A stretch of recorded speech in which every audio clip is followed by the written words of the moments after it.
Well, g'day and welcome to Reality Check Q&A, the question and answer where you guys get to ask me the hard questions. And here to help me through it this week, yet again, my friend and colleague, Meagan Ourada. How are you, Meagan? We're awesome, just fantastic. How are you this week? I'm good. I've got a mildly sore eye. I got something in my eye, but apart from that, I'm passing muster. All right, well, we will not take it easy on you like normal. Yeah, be kind. Be kind Mm, to me. We'll see. Let's start here, though. We have an article from NPR that we'd love to get your comments on. They're saying a classified network of SpaceX satellites is emitting a mysterious signal. What do you think that could be? Okay. So, as I understand it, Elon Musk does do secret squirrel stuff at SpaceX with his satellite launches. And there has been apparently a very highly classified launch of Starlink related satellites called Star Shield. Nobody knows what they're used for. They're apparently part of some classified defense program. And there has been some concern that they're normally meant to be used in that frequency band for transmissions from the Earth up to a space object. But in this case, a very clever monitorer of these frequencies noticed that there are transmissions coming down from these Starshield satellites to Earth.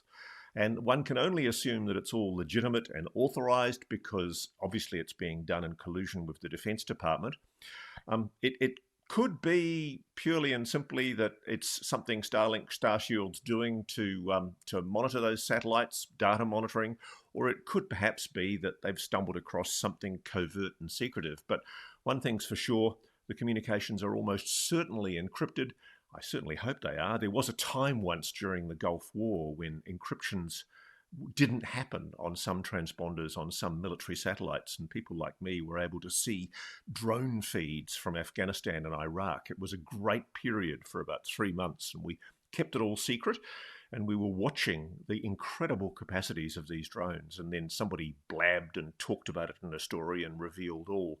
So I don't know any more than that there is a secret group of satellites called Starshield that have been linked by Starlink. They're part of a defense program. I think it's related to the National Geospatial Intelligence Agency. That's all I know. If anyone knows any more, please let me know. We'd love to know more. Okay, great. We are going to move on to one of our other favorite topics, drones. The New York Post put out an article this week, and the headline is New Jersey drone and UFO scare solved. Private contractor unveils strange aircraft, takes credit for sky mystery. Okay, look, there's been a couple of well-placed stories in the last few weeks trying to, I think, debunk as much as possible. We had another delivery from Joel Shetman at the Wall Street Journal, who's fast becoming the splenetic debunker of choice for the defense community and intelligence community. And we had a well-placed New York Post story which quoted an unnamed contractor who was presenting a claim that some craft, the nature of which is not revealed, was responsible for the 2024 New Jersey sightings, where people were saying that they were seeing UFOs. And the New York Post gave this, which is a tabloid newspaper, which means it gives things a bit of stick, as we say in media. It gives stories a good thrashing. It quoted that this was the solution to the New Jersey drone flap, and it was obviously some kind of classified military technology. Now, even assuming that that's true, let's assume for a moment that that's true, which I actually don't think it is. I'm sorry, I just do not buy the explanation that came from the White House that these are FAA authorized research drones, because we know that General Guilleot and General Glenn Van Herk, both former and serving bosses of Northcom NORAD, admitted on the record to both 60 Minutes and in later public comments that they still have absolutely no idea what these New Jersey objects were or are, because they are continuing. They're still up there. Moreover, if you actually look at drone sightings, not just in New Jersey, but across the continent of the United States, and indeed internationally, let's go through it. I've got a list here myself. I mean, there are extraordinary numbers of drones that have been recorded all over the world. We've got sightings across the United States, November to December to January 2024, ongoing into this year. New Jersey, New York, thousands of reports of swarms over residential areas. Langley Air Force Base. Are we seriously meant to believe, according to this anonymous defence contractor, that they were hovering over Langley Air Force Base, where anti-drone technology was used unsuccessfully, and that this was all part of some kind of authorised research program? I'm sorry, I'm not buying this when the Air Force has made it abundantly clear that they had no idea what these objects were over Langley Air Force Base, and indeed Plant 42 in California and Vandenberg Air Force Base. So I'm sorry, I'm not buying it. And then you go on, are we honestly saying that this purported drone company that's made this new craft, that's the New York Post is putting up as the explanation for the drone reports, are we saying that it's also responsible for the November flaps over Raff Mildenhall in the United Kingdom, Feltwell, Fairford in Suffolk and Norfolk and Gloucestershire? There were sightings all over some of the most sensitive British military airspace in the United Kingdom. Are we suggesting that that unnamed drone so-called manufacturer was responsible for those sightings? I mean, the most plausible explanation that's been offered to date, without any evidence at all, is that it's possible Russian surveillance or some kind of stealth warfare, hybrid warfare. And this is the favoured explanation by a lot of people with military backgrounds, but it's the default explanation. As of right now, late October 2025, we still have no explanation, no definitive explanation at all for any of this purported drone activity. And if you go on, most recently it was in Germany, Denmark, Norway, Poland, broader Western Europe. You had Karup Air Base in Denmark, multiple military sites across Denmark and Norway, Copenhagen Airport. In Germany, you had Ramstein Air Force Base, NATO bases of Brunsbüttel, Rheinmetall facilities in Germany, Munich Airport. I mean, are we seriously suggesting, as somebody who's obviously provided this convenient story to the New York Post is trying to do, that this explains all of these anomalous drone reports? Have you noticed how these purported drone object stories have disappeared off the front page? And yet I'm still getting messages from people saying that they're seeing these objects in and around facilities. I heard from Beatriz Villarroel, Dr. Beatriz Villarroel in Sweden, that a group of fishermen just off the coast of Sweden were pilloried by debunkers in Sweden because they had the gall to stand up and say that they'd seen anomalous objects over the ocean. And the debunker explanation didn't wash, but that didn't matter. That's what went out in the media. The simple fact is that there is no proper explanation at this date. There has been no recovery of any craft. There has been no identification of any nation that is definitely involved. And of course, if it was the Russians, people would say, yeah, this kind of hybrid warfare is done by stealth. You know, they're probably very good at concealing it. But if I was the West and I knew it was the Russians and I could prove it was the Russians, I would have done it by now. And I don't think they can, because I don't think they have any evidence. And so let's keep the heat up on this drone story, because I think the word drone itself is an attempt at etymological determinism. They're trying to mould what the public thinks about these objects before we've even reached a conclusion about them. They are objects of unknown origin. Yes, some of them have been aircraft that people have misidentified, but it's becoming abundantly clear that the military and civilian authorities right across Europe have acknowledged that they cannot identify these objects or find their source or track them back to source. Same thing in America. Two generals, very senior Northcom NORAD generals, made a definitive statement that they had absolutely no idea where these objects are coming from or what they are. And they were penetrating airspace, including highly sensitive national security installations, with impunity. And it worries me that so much of the national media, including the New York Post in this case, just glibly accept the anonymous, off-the-record assertions made by a purported manufacturer of a purported new craft. In my job, you've got to test these allegations more. I'd be looking for more evidence before I made a claim like that. I do not think that this purported craft satisfactorily explains all of the purported drone sightings that have been occurring. End of rant. Well, unfortunately, the rant is going to continue because Kevin from Canada has a question on this topic. Good morning to you both. Do you think that the reason we do not have as many UAP sightings in Canada is because we do not have nuclear weapons? Specifically, I'm talking about the drone sightings. Really enjoy your show. I was happy to see some Canadian content. Thank you, Kevin. That's a good question, Kevin. I mean, it would be speculative on my part, but yes, I do suspect that what these objects are focusing on, quite often it appears to be facilities where there's almost a likelihood that nuclear weapons or technology related to nuclear weapons or highly sensitive such military technology would likely be stored. The Copenhagen Airport one, for example, is a mystery. That's an exclusion there. I do think that maybe something's doing a show. There have been, by the way, objects seen over Canada. I've had correspondence from around Toronto. There are objects being seen in Canada, but certainly not with the frequency or intensity that's being seen just across the border in the USA. But yeah, I take your point. There is definitely a link between UAPs and nuclear facilities and nuclear weapons. Okay, here's some other big news that has come out. The film The Age of Disclosure, they are posting on X and everywhere else that their film is finally being released. It's going to come on November 21st, worldwide, Prime Video, and in select US theaters. Viewer question here from Baz Ball.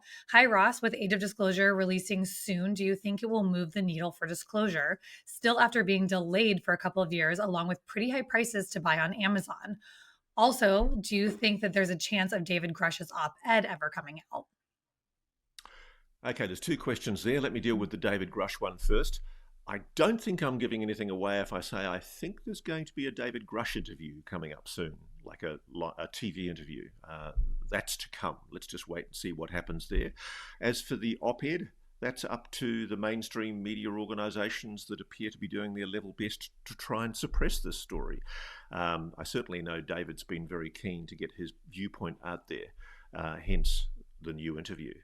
On the Age of Disclosure, wow, my favourite quote from this is Jay Stratton, the former head of the UAP task force in the Pentagon.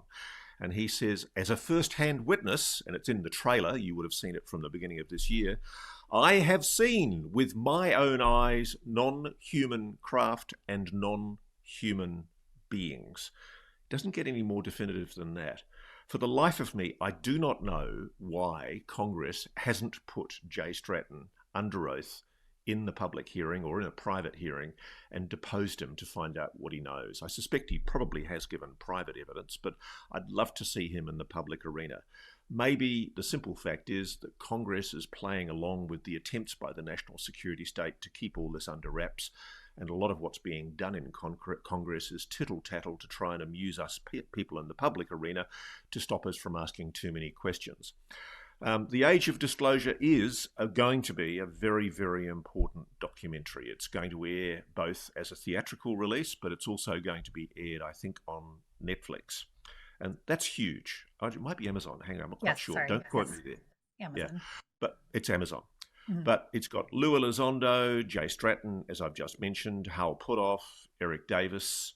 Eric's important because, of course, he's the physicist who had the conversation with Admiral Tom Wilson, the former deputy DIA boss at the time, who had basically had the problems trying to get access to the legacy program. And he set out, allegedly, in detail to Dr. Eric Davis what he knew about the legacy program, the retrieval program, and the cover-up, and the attempts to reverse engineer.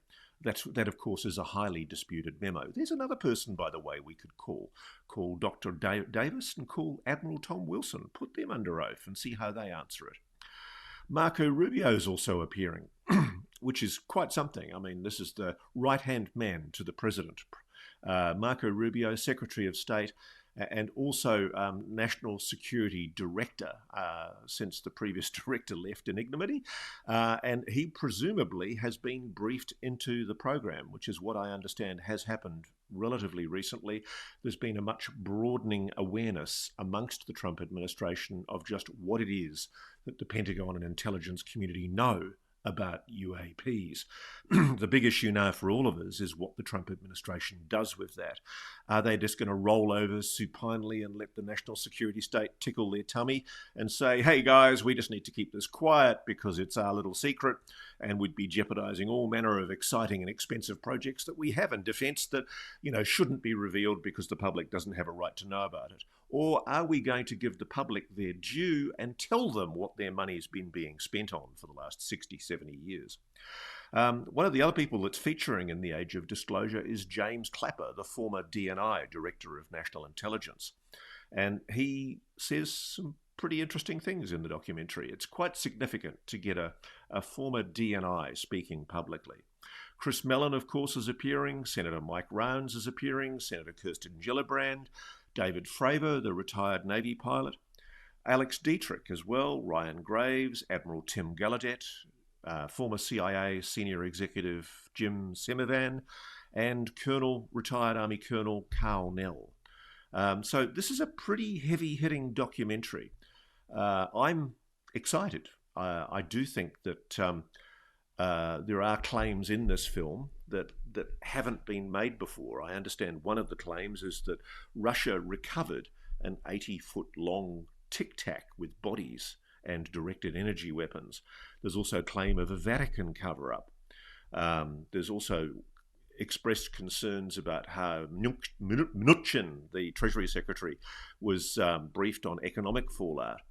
And the claim is made that the CIA and the Department of Energy have run the crash retrieval program since 1947 post-Roswell, that UAPs have indeed disabled nukes, that there's been technological risks, weaponization, justify the secrecy, or the so-called, but they demand the release of this information for the purposes of obtaining clean energy and solving climate problems. I do think it is disclosure on steroids. It's potentially a hugely significant mainstream film that will reach an audience that to date has not yet engaged with this subject. And I commend Lou Elizondo and Dan Farrar, who are the joint executive producers who have produced this film. It's great to finally see it getting to air, and I sincerely hope it has the effect that it should have. Sadly, I'm not holding my breath, because you're seeing already counter articles appearing in stalwart debunker newspapers like the Wall Street Journal. Dear old Joel Shepman's carting out the usual tired old lines and doing his level best to try and anticipate the release of this kind of film, to try and play down in the public mind that there's anything to this UAP subject. Why on earth do journalists allow themselves to be so traduced and manipulated by the national security state? Our job is to poke a greasy finger in the eyes of power and cause as much mischief as possible, to tease and question power, not to be supplicant lickspittles. Enough said. Thank you, Meagan. Thank you, Ross. Let's go to a question from UFO Jack. Is Ross involved in any efforts getting individuals of wealth to donate money so physical security can be provided to whistleblowers that actually have evidence of UFOs? It's clear Congress won't. Wow. Gee, I wish I could just dial me up a billionaire. It'd be fantastic. Look, I actually don't think the issue is the necessity to provide personal security to these people, although that is an issue. I mean, there are some people that are fearing for their personal safety, and I do believe that some people have been threatened, hurt, or indeed murdered to protect this secret. So yes, personal security is an issue. The bigger issue is, frankly, the fact that Congress has completely failed to date to implement the laws that are needed to protect these whistleblowers when they come forward. It's hugely frustrating. I've spoken to people in the Senate, in the House, who ask me to help them bring forward people with direct first-hand knowledge of the retrieval and reverse engineering program. And when I approach these people, they quite sagely point out to me that there are not the protections, particularly for contractors. Yes, there are protections for people serving in the military who come forward, but if you're a contractor, and most of this is kept in secret in private contractor aerospace companies, you are not protected. You do not enjoy the whistleblower protections. And that's why the UAP Disclosure Act laws that were being sought to be implemented within the National Defence appropriations, that was why it was so important. Now, I'm told we should all be heartened by Representative Eric Burleson's announcement on the weekend at the New Paradigm Institute's disclosure conference that I was a part of. Representative Eric Burleson revealed that he has agreed to co-sponsor the same UAP disclosure laws as a standalone bill, which is a wonderful piece of news. And sorry to sound nerdy and legalistic for a moment, but this is important. It's important because it means there's still a possibility that these laws could be put before both the Senate and the House, and that we could get disclosure laws into the law which would protect these whistleblowers. That's what's needed most of all. Yes, in some cases people do need personal security protection, but the thing that's most needed is for these people to feel that their jobs, their pensions, their livelihoods, their families won't be jeopardized if they come forward with evidence that reveals illegality, impropriety involving the expenditure of monies in breach of the Constitution. Now, that's the issue that's first and foremost right now, and we need to ensure that we have those legislative protections in place to protect those people. When we've got those, I'm very confident people are going to come forward. They're just waiting for Congress to do its job. The simple fact here is there's two problems.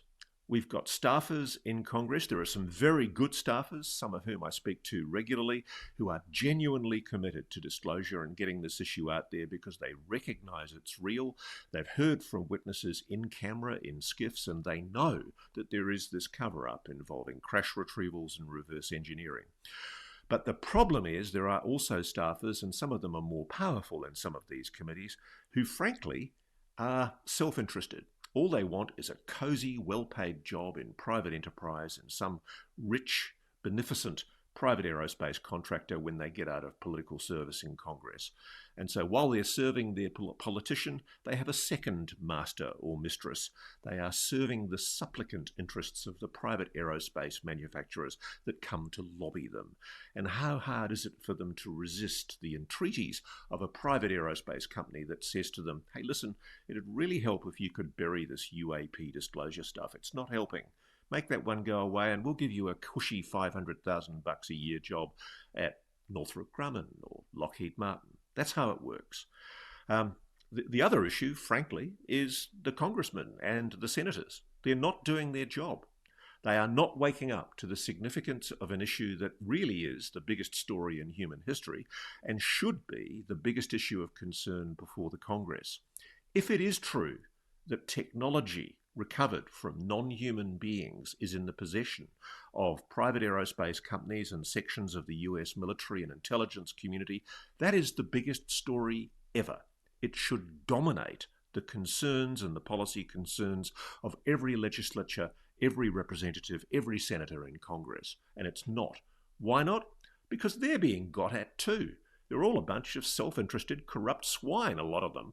Frankly, I just find it disgusting how corrupt American politics is and how supine so many senators and so many representatives are to the entreaties of the private aerospace industry and the national security establishment.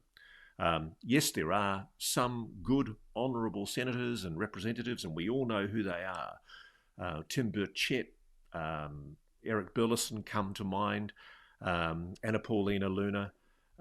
These are good people doing their level best as fairly junior representatives to try and push back against the bulwark of secrecy and conspiracy.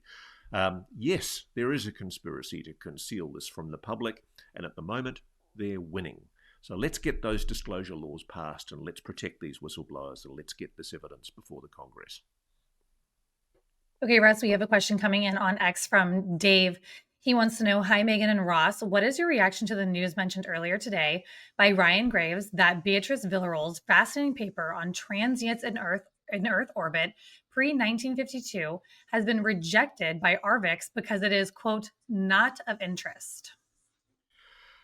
Okay, this is a complex issue. Actually, it's quite an interesting bit of gossip that ArXiv, it's a technical paper manuscript publication, preprint publication platform. And it was actually created by DOE, Department of Energy scientists.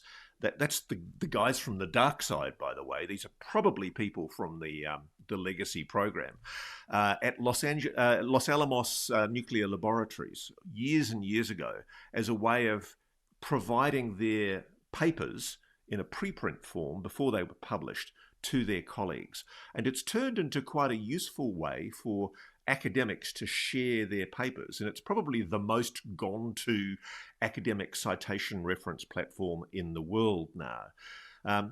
Let's be very clear.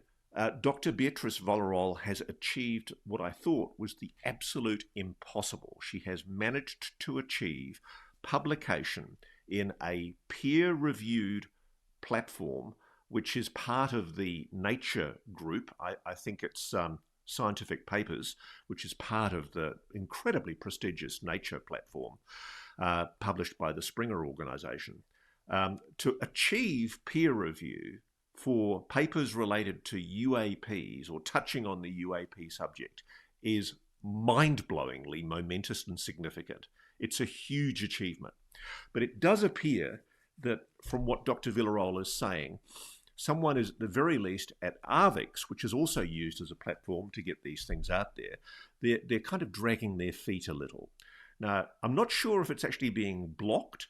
ArXiv isn't actually a publication platform. It's a preprint platform for unpublished manuscripts.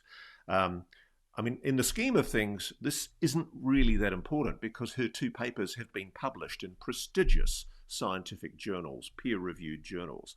And to get the authoritative stamp of a platform that's within the Nature group of companies, which has rigorous peer review, is quite something. It's a huge, I think, turning point, tipping point in the coverage of UAP-related issues.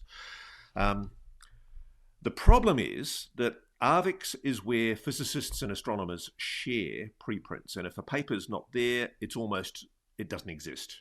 It serves as the central hub for open scientific exchange, where unpublished, newly accepted, and even rejected manuscripts are shared, so that other researchers can sort of read and test and build upon the work. Now, it looks like both of the accepted and peer-reviewed papers have been rejected from the ArXiv server. And from what Beatriz has told me, in one case she was told to replace an older work, in the other she was told that the research was not of interest to ArXiv. She's made the comment that empirical results, peer review, and publication in high-quality journals are no longer enough to satisfy the gatekeepers. Scientists are being prevented from reading new results.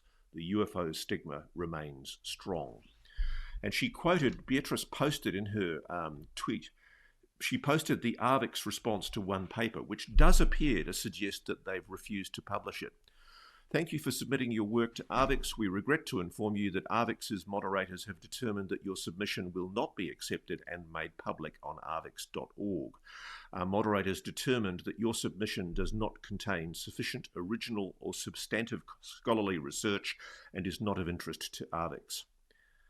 Now, I think if that's the case, if it really is ArXiv making the determination that this is not scholarly research and not of interest, then somebody on ArXiv is dragging their feet. And you have to wonder, is this related at all to the previous association with Los Alamos Nuclear Laboratories and the Department of Energy? Is there some scientist with a stick up his ass inside ArXiv who's trying to stop people becoming aware of UAP-related papers? If there is that kind of obstruction or dragging of feet inside ArXiv, I strongly suggest that they review their decision, because it's going to become a major media issue if this kind of obstruction continues. Okay, Russ, we have a couple fun things that we want to end with. Here is a question from email. This is our friend Daniel. Hey, Ross, this is not a UAP or NHI question, but what's with the picture of the gorilla on the wall behind you in the October 19th, 2025 Reality Check Q&A? Is there an interesting backstory to this? Just curious. Thanks, and keep up your dogged investigations into the UAP phenomena. Daniel in Virginia. Oh, Daniel, I'd love to say it was some very clever literary allusion. What it was a bit of 1970s kitsch in a beautiful motel in a beautiful part of rural Australia where I was doing some filming, some research for a future UAP-related documentary. And when I'm on the road, I can't take my usual set with me. And so I used a hotel room. You might have seen a pillow on the bed there. I was in a hotel room. And that just happened to be the most extraordinary photograph. And I put it there as a bit of a joke to see if anybody would notice. And I'm glad you did. But no, there's no UAP related story to that. It's just a bit of fun. It was a very cool picture.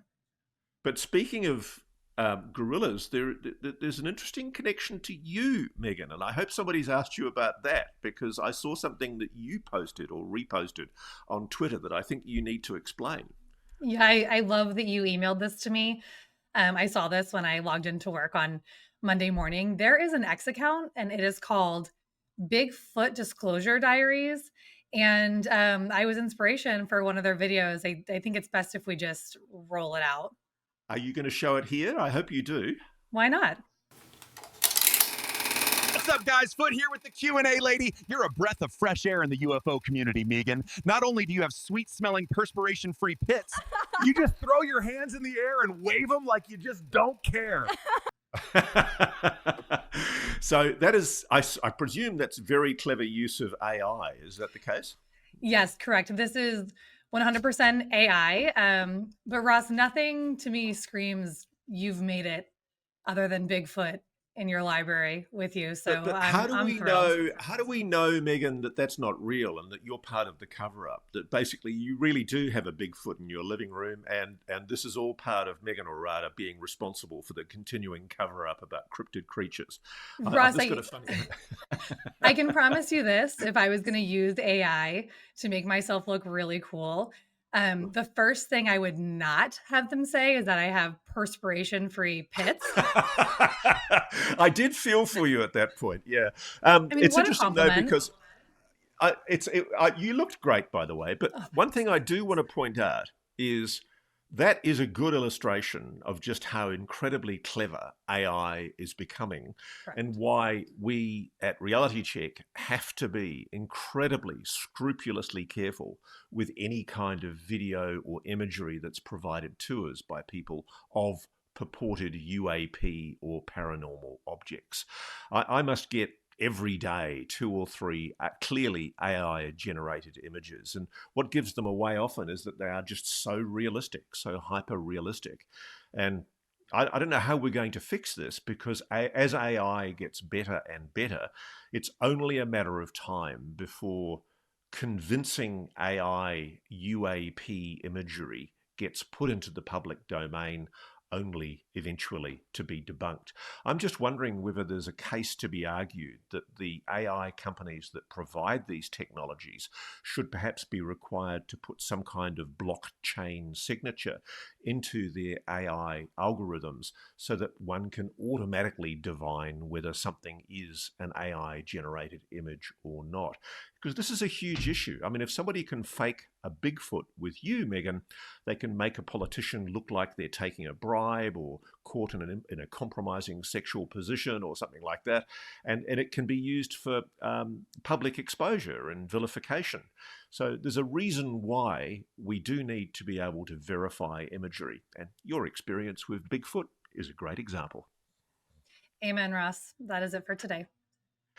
Meagan, thanks so much for helping us through the latest Q&A. And if you do want to ask me a question here at Reality Check, all you need to do is email realitycheck@newsnationnow.com. And please don't forget, we're now on all podcast platforms: Apple, what's the other one?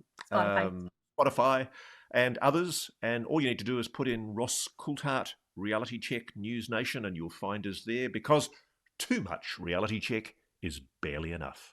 Thank you all. Thank you for watching. Subscribe below and download our NewsNation app right now on your phone, and you will get fact-based, unbiased news for all Americans.